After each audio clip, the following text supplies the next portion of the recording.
I may please have your attention. Welcome to this evening's presentation. My name is Nikki Soliday. I'm the Executive Director here at the Hershey Dairy Township Historical Society. Thank you for coming. I see a lot of new faces, which is very exciting for us. This is part of a program series that we host every third Thursday, October through May. And this is really the first time that we've had our brand new community education room right here in our own building this full. So I am delighted to see all of you. And I'd like to encourage you, if you're not a member or a volunteer, you're not familiar with our programs, we have these blue cards over there in our information table. Please take a moment to fill these out and give us your contact information if you'd like to receive email updates, email bulletins on upcoming events and programs that we sponsor, because we'd love to let you know what else is going on. I'd like to be very brief in my introduction to tonight's speaker so we can reserve most of the time for his presentation, which all of us are very excited for. You may know Bob Shaffer. I'm going to run down a few brief comments on his bio. He is a Hershey native. He attended Hershey Junior College and graduated from Penn State in 1967. He conducted his postgraduate work at Millersville University and Temple University. He was an educator for 35 years, and he retired in 2002 while serving as the Director of Athletics for Dairy Township School District. He coached for 101 seasons. He was named Mid-Penn Coach of the Year in 2 different sports. He is a member of the 93rd Pennsylvania Reenactment Unit from Lebanon for the past 16 years, as you can see, and he is well outfitted for that tonight. He is married with 5 children and 3 grandchildren, one of whom I know very well takes up some of his time and his energy and attention. His hobby is obviously the Civil War, and he is currently a rink rat with the Hershey Entertainment and Resorts, which is the way that we most commonly see him. He helps unload tables because the ice is in the arena on the Zamboni, so it's a whole different incarnation. Bob, welcome.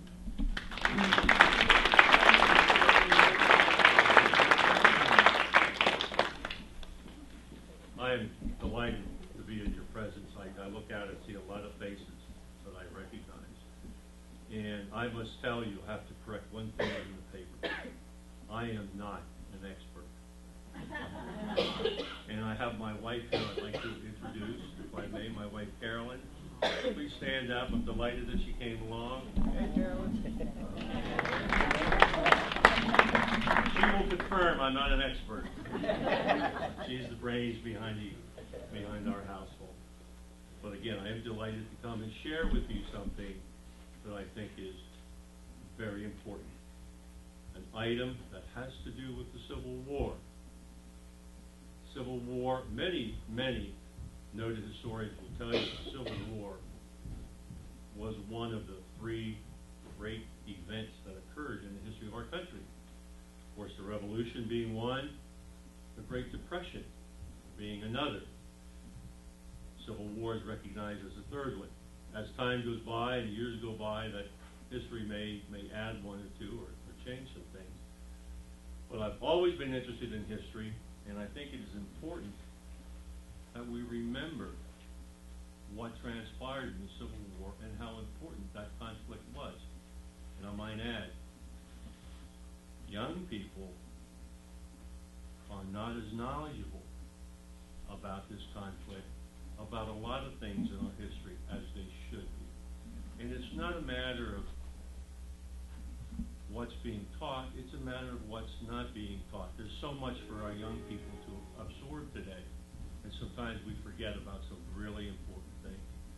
So, having been retired, and I do miss being around young people, this is a chance for me to go out and communicate with groups.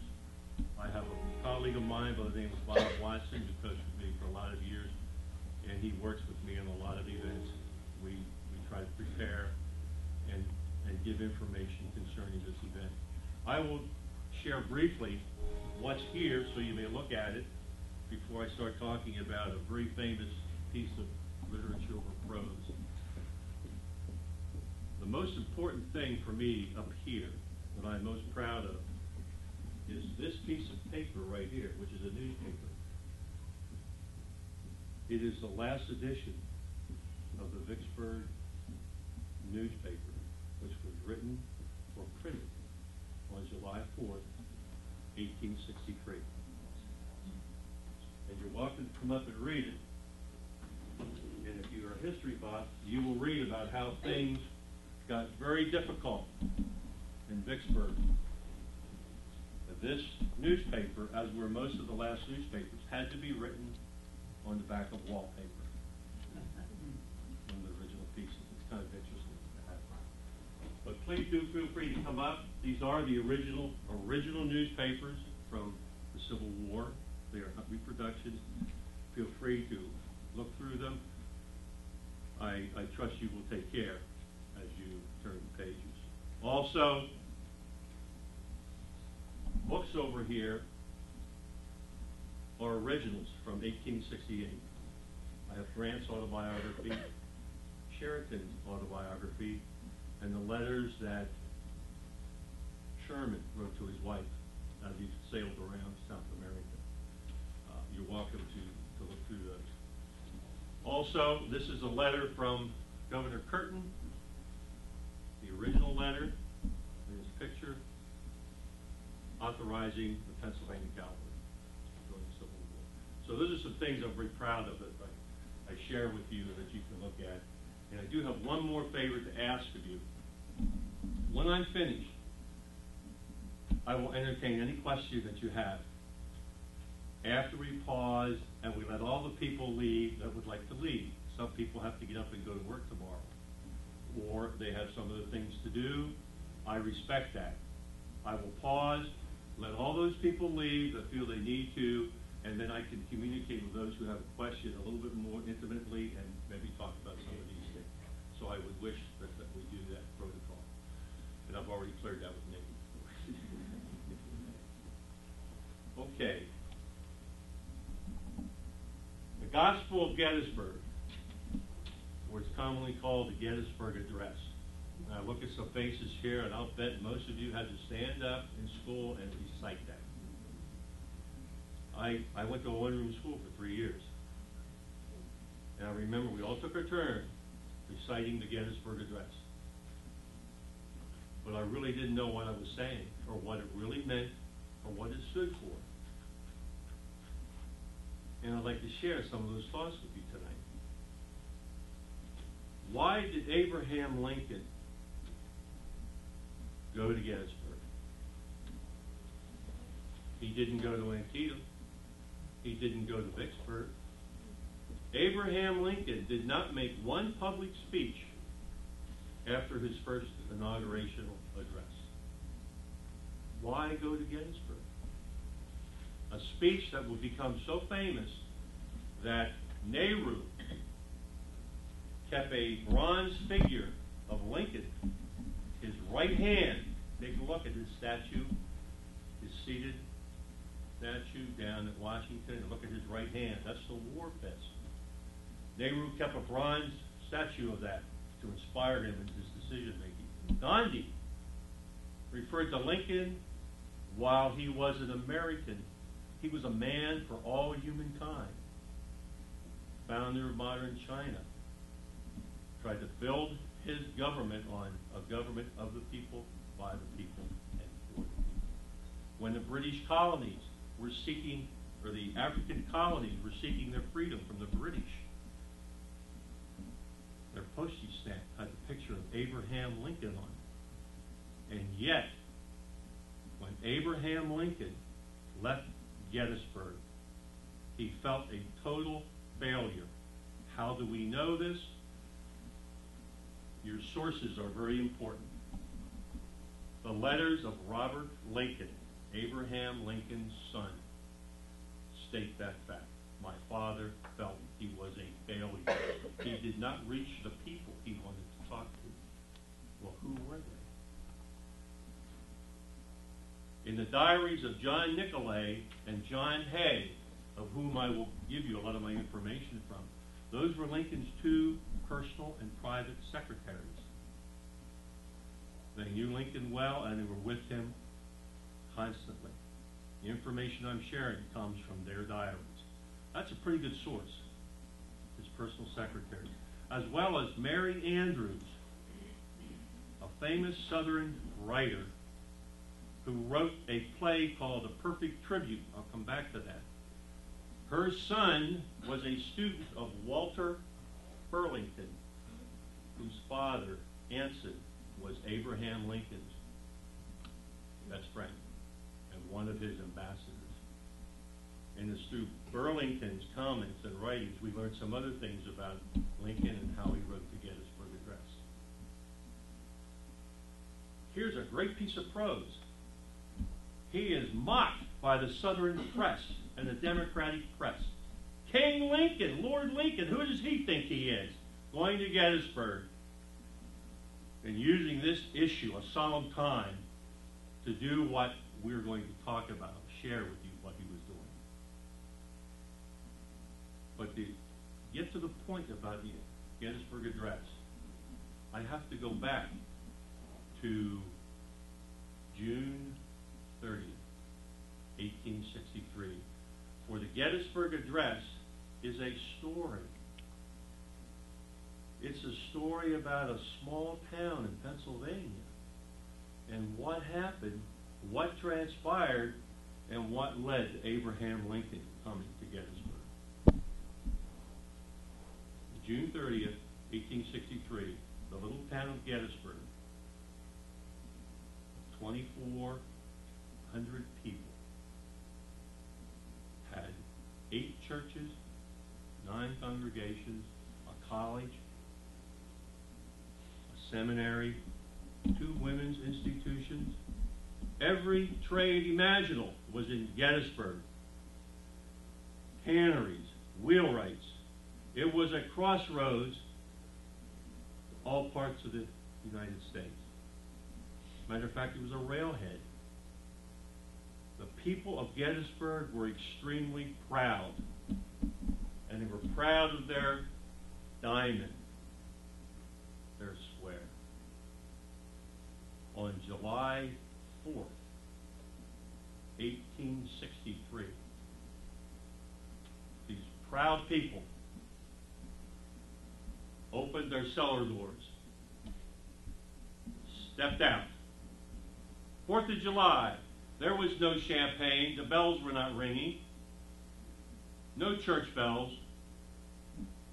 What their eyes fell upon was a land, a countryside in ruins, almost 10,000 mortally wounded soldiers, 21,000 wounded soldiers, 7 soldiers for every citizen of Gettysburg, over 3,000 dead animals, and it's pouring down rain. Every building, literally every building in Gettysburg had their doors removed because they had to be used for stretchers or operating tables. Piles of limbs. This is what the people had to deal with. They asked for help. They went to Washington, they asked Stanton for help. He refused help. Meade, when he left Gettysburg, took all of his medical supplies and all of his surgeons. When Lee left, he did the same thing. There was nothing left. But Lee did leave behind 6 surgeons. They were all drunks. He didn't want them. He left them there. The press got involved, and they called the carnage in Gettysburg the worst man-made disaster in civilization. And this is what the papers started to print. Gettysburg became a tourist attraction. People were coming to Gettysburg to see the carnage. They were literally pulling the soldiers who had been covered with 10 inches of ground out of the ground to take souvenirs. It got so bad they had to close the town of Gettysburg from the publicity they were now receiving. Plus the papers started to print stories like the German Americans ran away and now they're coming back, and they called them cowards. And they printed stories about how the people of Gettysburg were charging the soldiers $6 for a glass of water, which was not true. This is now the image of this proud town. And they had to deal with this. by themselves. It's July. If you go back in the records of July, they also had a major flood right after the battle. The town of Gettysburg was flooded on top of all this. They could not burn all the animals. If they were near a building, they had to let them rot. So Gettysburg became known as the town with snow in July because they had to put lime chloride on the streets and it turned white. This is what the people were dealing with. But there were individuals in town who pulled together, a man by the name of Letterman, a military surgeon, set up a camp to start to take care of these wounded soldiers. Camp Letterman. You go to Gettysburg and you get off the York exit, the York Street exit. You look to your left or your right, I'm not sure, but there's a monument. That's all that's left of Camp Letterman, right there, where all the shopping malls are. That's where it was. From the time of July through September, they worked. People of Gettysburg worked to restore their town. They did. Now the decision was, how do we restore the pride in our small town? How do we bring it back? David McCauley, president of the Evergreen Cemetery, suggested they set aside a portion of the ground in the cemetery, bury the Union soldiers, and dedicate them. Governor Curtin had been there to see all of the carnage. He agreed something needed to be done. So he sent, as his liaison, a very vigorous young lawyer named David Wills, and he made an excellent choice. David Wills decided he would make a celebration. He would bring in bands, speakers, make a big festival to restore the pride of Gettysburg. And it was decided that they would invite Edward Everett, who was now 69 years old, to come in and give this main speech. The date selected was October 23rd, 1863. Everett said, "I can't do it. It's not enough time to research this. You've got to push it back." So they reset the date to November 19th. Abraham Lincoln had not been invited yet. It is now November 2nd, 1863. 17 days before this event was to occur, Wills wrote Lincoln a letter. 17 days. That's almost an insult at that level of politics. 17 days. There was no response. Andrew Curtin visited Lincoln on the 14th of November to talk to Lincoln. Keep in mind, now it's 5 days before the deliverance of the Gettysburg Address. Lincoln didn't even know if he was coming yet. Mary Todd Lincoln did not want him to go. She had been thrown from a carriage in July and was having headaches or trauma. They were still in mourning from the loss of their son, Willie. Tad was very sick. Same thing Willie had. Abraham Lincoln himself was suffering what would later be called a mild case of smallpox. He assigned Seward, "You're going to go, you're going to make the speech." The first Gettysburg Address was written not by Abraham Lincoln, but by his cabinet secretary, Seward. He wrote it. And in his speech, which he delivered Friday night, the day before, he used the word "I" 8 times. Everett, when he gave his speech, used the word "I" 28 times. Abraham Lincoln would not use the word "I" at all. On the 17th of November, Abraham Lincoln decided to go to Gettysburg. 48 hours before the deliverance of a speech, a piece of literature that would transcend human time. Think about that. 48 hours. I'm lucky if I get my bills paid in 2 weeks. 48 hours. This man was a man before his time. Where would he get the inspiration to write something of this stature? He had 2 pieces of literature which he kept by his side all the time. Since his son died, Abraham Lincoln became very religious. You would find in his office 2 things: the Bible and the Declaration of Independence, which he believed in very much. And those 2 documents guided his thinking. I'm going to refer to them in the Gettysburg Address when I go through what he said and why. But why did he decide to go? I mentioned this before. He had all these other places he could have gone. Why Gettysburg? Abraham Lincoln knew that no president had been reelected since 1832. Abolitionists did not want the war to continue. They wanted to end. Abraham Lincoln knew he had to go to Gettysburg. The nation needed to know we must continue to fight. The world was watching, especially the English.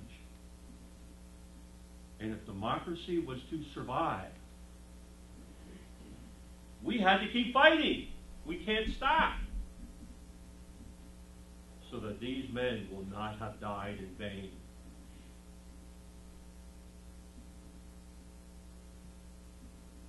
There was no radio, television. What could he use? The press. He had to go to Gettysburg. And I'll share with you who was on the train with him. It's very interesting. But the re-election of Abraham Lincoln, his campaign began when he got on the train to go to Gettysburg. He was going to dedicate that battlefield.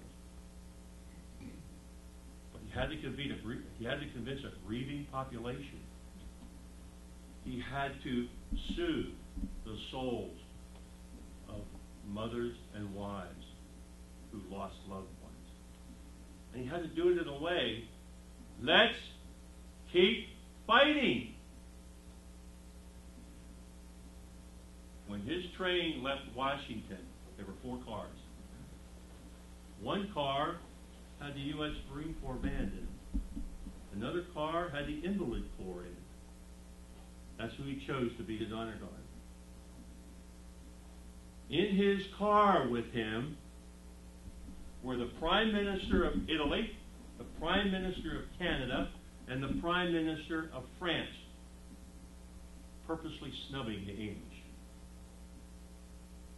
Charlotte Wise was with him. She was the daughter of Edward Everett. And her husband, Captain Wise, who was in the United States Navy. Lincoln's servant, black servant Johnson, was there, very close to Lincoln and had Lincoln's confidence. Nicolay and Hay were in that car. Now you would think Andrew Curtin would be in that car. He was not. He was in another car. His spot was taken by Wayne McVeigh, who was the chairman of the Republican State Committee. Was on his car with them. You know partly why Lincoln was going to Gettysburg now.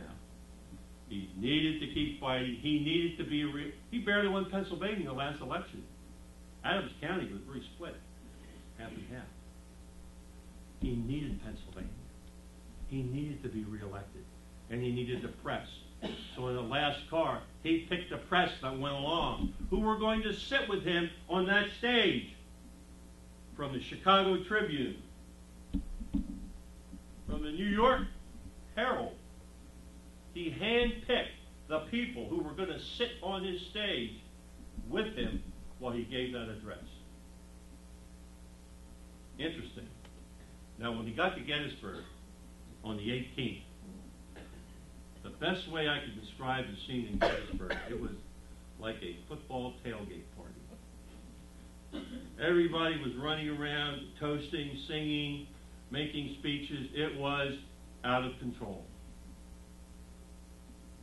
Some of the homes had 35 people staying in a home that was only good for 6. Abraham Lincoln was met by David Wills, sent to his house. He was going to keep 35 people in his home. They had to share. They had to bunk up. The only person that had a room to himself was Abraham Lincoln. Edward Everett was upset because he thought he was going to have to share his room. He had a reason. When you look at that picture, you'll see a tent there. Edward Everett had a bladder problem. He suffered, so he had to have a tent, and he wanted to be by himself. That's why the tent's there. It was for him in case he needed that privacy. But Edward Everett stayed awake all night worrying about the fact he was going to have to spend the night with somebody in his bedroom, and he didn't get any sleep anyway. You're reading biographies of the individuals. Now, when is Abraham Lincoln writing this speech? He only left he decided the 17th. He started to write the speech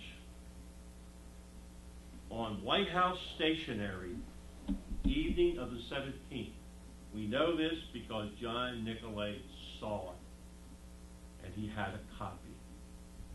But he was interrupted that night. He only got a couple lines written. He was visited by a man named Saunders, who was a gentleman that was designing the layout of the Gettysburg National Cemetery. When he left, Lincoln was tired. He went to bed. He hadn't written much. On the train to Gettysburg, he didn't do much writing. Towards the evening, he retired to his room, and they knew they were putting some thoughts on paper.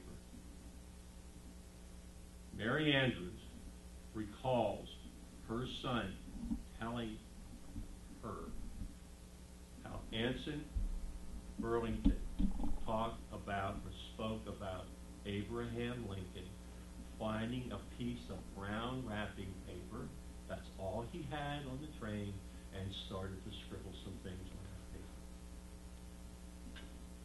the night before. The day of his speech, he toured the battlefield early in the morning. He came back, retired to his room, had some notes scribbled. John Hay recalls that very well. He had in his hand some notes that he scribbled down. He had not memorized anything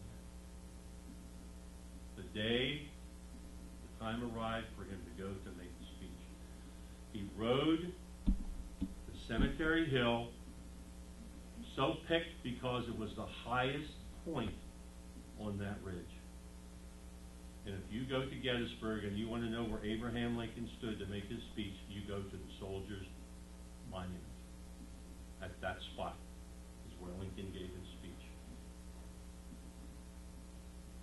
He rode there in a chestnut horse that was so small that his feet almost drug on the ground.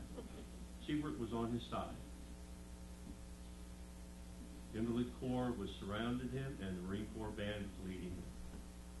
He arrived, and now this picture captures it. His arrival. Now, why isn't there a picture of Abraham Lincoln giving his speech? Come back to that in a minute. Came time for Everett to speak. He spoke for hours. 2 hours. What the heck could he talk about for 2 hours? There was a crowd there. Everybody gives a different crowd number. It was about 10,000. Chicago Tribune had it at 50,000. I think I wasn't there. Sometimes I think so. I don't know. But there were thousands there. Now you listen to somebody talk for 2 hours. And there was somebody else in that crowd, a man by the name of Gilbert, who was a phonographer. There were 3 phonographers there. Gilbert was in other words, he took shorthand. And he worked in the State House. And the Harrisburg Evening Telegraph hired him to go to Gettysburg. And he stood right in front of Lincoln. He heard Lincoln give the Gettysburg Address. And there were 3 of them. There was a man from Boston and one from Chicago. They were phonographers. And he reported that everybody started to wander off. Soldiers stacked arms, which you're going to see. And they wandered off, and the people were wandering around. Everett's up there talking. He's talking about the history of the Greek civilization and democracy in Greece, what happened, and then he gave an entire recapitulation of the 3 days Battle of Gettysburg. I will say this. Edward Everett's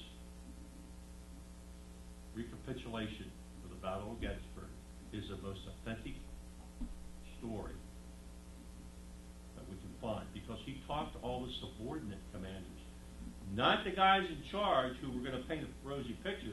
He talked to the guys underneath him who told it the way it was. Now, if you want to read a real story of the Battle of Gettysburg, read his speech. But he's up there forever. And people were walking around. Sarah Broadhead, a nurse who was at Camp Letterman, wrote in her diary, people were getting tired. Remember, the people were standing, listening to him. And it's hot. They weren't paying attention. Lamont Hill gets up and says, the President of the United States. He starts to speak. And everybody comes rushing back. And in 13 sentences and 276 words, he sits down. She says, is that it? Is that it? Is he finished? You're in the press corps. If I take you all out in the parking lot, they give a speech. No microphones. And tell you to write down what I said. And I'm going to sit down. And then you write about it. What do you think they remember? The press were there. What did he say? Would you get that? What did he say? Is he done? And the people he wanted to talk to weren't listening. He wanted to talk to the soldiers. Look at the picture and see where they are. I looked at that picture a lot. And I couldn't figure out who was there. Looking at the regiment numbers, I didn't recognize it. It was the Invalid Corps. It was the Invalid Corps. They're there. Look where they are. On the 25th anniversary of the Battle of Gettysburg, 1888, the Union soldiers heard the Gettysburg Address in its entirety for the first time. 25 years after the battle. Nobody knew what he said. Gilbert from Harrisburg had it. The guy from Boston had it. The guy from Chicago had it. They were pretty accurate. They were phonographers. We got a record of it. But nobody knew it. That's why there's no picture. There was a guy there fooling around with his box. He's gone. Lincoln's gone. He never got a picture.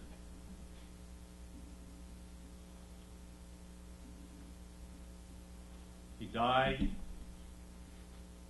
not knowing how great his speech was going to be. And yet it was his assassination that started to bring to light what he said. At his assassination, people went back to look at his life. Ralph Waldo Emerson pulled out his speech. By the way, you find no poets there. They were all invited. Longfellow, Emerson, Bryant. They refused to come because they could only speak when they're inspired. That was their answer. So none of them went. But Emerson looked at this. Ralph Waldo Emerson told the press, this speech will hardly ever surpass in need. And now the legend of Abraham Lincoln and the Gospel of Gettysburg grew. In 1921, Mary Andrews, who I mentioned, wrote this play, Perfect Tribute. It was really about a Confederate soldier and a Union soldier, but it was based on what happened at Gettysburg. In 1936 and in 1991, it was made into a motion picture. Raymond Massey played the title role in 1936. In 1927, the first American motion picture with sound, a talkie, was made. What was the title of that movie? This was an American motion picture, The Gettysburg Address. That was the title of the movie. And now the greatness of Lincoln started to surface and what he said.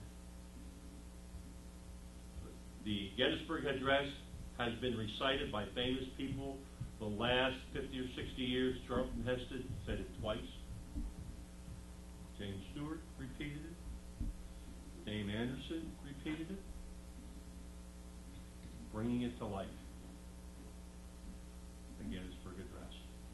And when Martin Luther King stood on the steps of the Lincoln Memorial, it was not to honor Lincoln, the emancipator. They've thrown that title out because after the Civil War, and when the slaves realized what freedoms they had, Lincoln the emancipator was lost. It wasn't until the 1960s that Lincoln and the Declaration of Independence, what was part of that Gettysburg Address, came to light. That's why he stood there. Freedom of all people, not the emancipator. And after the tragedy of 9/11, the governor of New York, some of you may remember this, stepped to the podium. And behind him,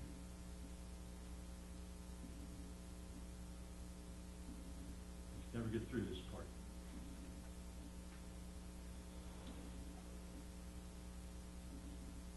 Behind him, what was left of the Twin Towers with that American flag. If you remember this, what the governor started his speech with, in front of the cameras that are going around the world, he said, 4 years ago. That's how he started it. And the people began. They knew. You had to know. Abraham Lincoln knew that for freedom to survive, there had to be a period of bleeding, a loss of American blood for democracy to survive. It's hard to get that message across.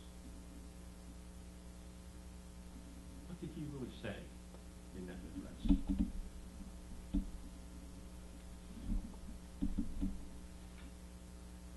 need my glasses for this. My arms got shorter as I got older.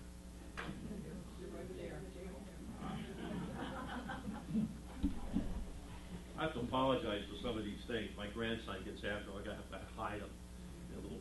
He loves to get in there because I have a Civil War train. I'm constantly looking for that. That's his grandmother's fault.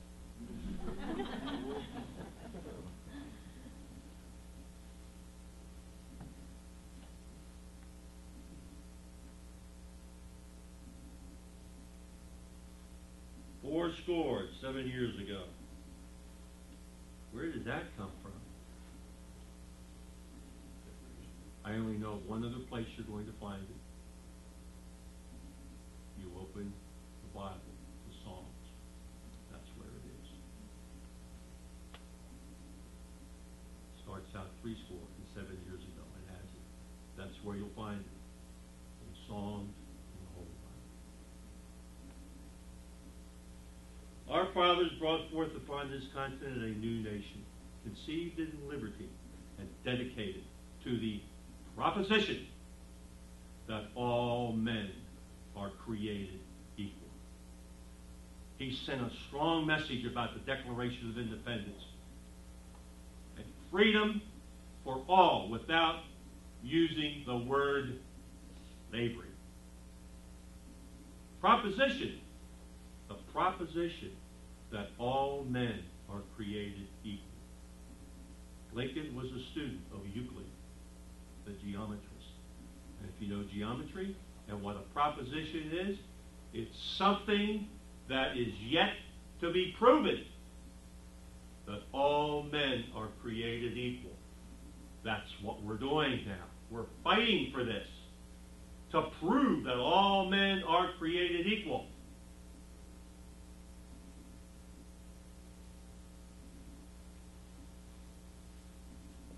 The world will little note nor long remember what we say here, but it can never forget what they did here. The world, not the nation, the world. It referred to the world, not the nation. He was talking to humankind. Remember Mahatma Gandhi? Freedom for all. What a man beyond his time, Abraham Lincoln.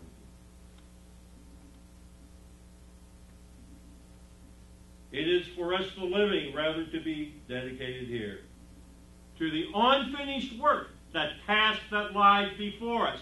We must fight. We cannot stop. We must finish what these soldiers started. We must fight. We must continue. The war's not over. And he needed to press to get that point across.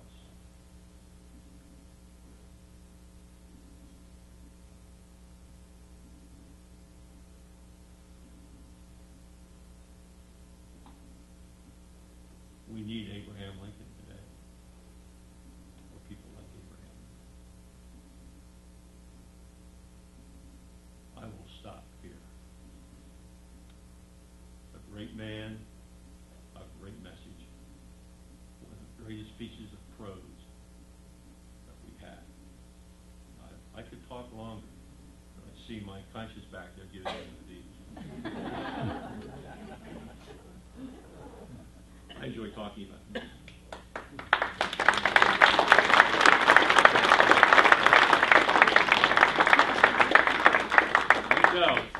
I'm going to challenge the senior citizens. I'm right on the brink. I'm a young senior citizen. This country needs senior citizens more than ever before. Don't think you're not important. You are. This country needs you. Forget that. We're not like the Spartans where we take the people out and put them in the cage and let them go. We need you. We need our senior citizens. Thank you very much. Those people that need to go, please do go. I'll stay to answer any questions or answer anything about this. Thank you. It was my pleasure to be with you. On behalf of the Historical Society, thank you so much for an incredible program. Thank you. And please join us for refreshments as well after the question and answer period is over. We have plenty. Take a look at some of those pictures. They're interesting. Come on up here.